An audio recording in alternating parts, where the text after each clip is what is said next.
देख रहे हैं इम्पैक्ट लाइव। मैं हूं आपके साथ करुणा तिवारी। बिहार में बजट सत्र शुरू है और आज 5वां दिन है। इसी बीच अब सुनील सिंह जो राजद के एमएलसी है उनकी सदस्यता रद्द नहीं की गई है।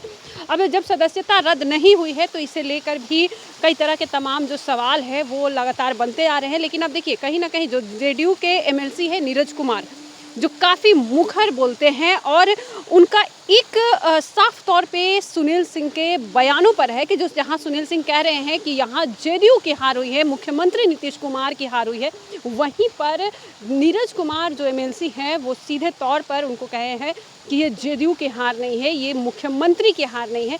यहाँ तक कि जो वो आपत्तिजनक जो टिप्पणी की गई थी मुख्यमंत्री नीतीश कुमार पर, उनके ऊपर भी नीरज कुमार ने कहा कि इसे भी कोर्ट ने अमानवीय माना है। देखिए नीरज कुमार ने क्या कुछ कहा। अमर्यादित आचरण एवं अमर्यादित व्यवहार के लिए दोषी माना।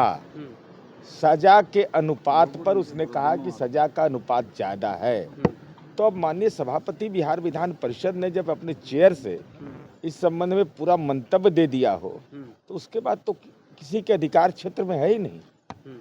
वही सजा को अधिक माना ना कि व्यवहार को भी सही मान लिया।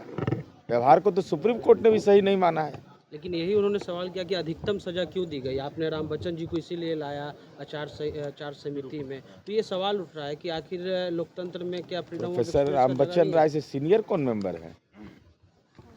उनकी विद्वता के सामने कौन है? पटना विश्वविद्यालय के हिंदी के विभागाध्यक्ष रहे हैं, विभिन्न पुरस्कारों से नवाजे गए हैं।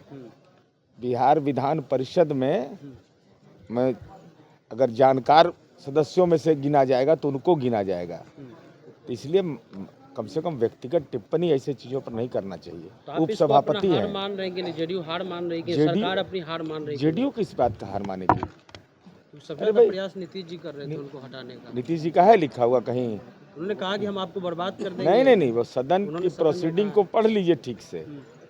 सदन की कार्रवाई एक अलग चीज होता है भाई। इस संबंध में आचार समिति ने, और उसमें तमाम राजनीतिक दल के लोग हैं। ऐसा नहीं कि जनता दल का लोग है, केवल भाजपा का लोग है, राजद का लोग नहीं है। सब पार्टी के प्रतिनिधि हैं उसमें। और सबके सामने पूरा मोहम्मद कारी शोएब किस पार्टी के हैं? उन्होंने खेद व्यक्त किया तो सजा की अवधि उनकी नहीं खत्म हो गई, उनको केवल निलंबन किया गया। और जब सुप्रीम कोर्ट के न्यायिक आदेश को तो कम से कम पढ़ना चाहिए। आचार समिति जो जिसके अध्यक्ष माननीय राम बच्चन राय हैं, उनकी इंटीग्रिटी पर सुप्रीम कोर्ट ने कोई भी सवाल नहीं खड़ा किया।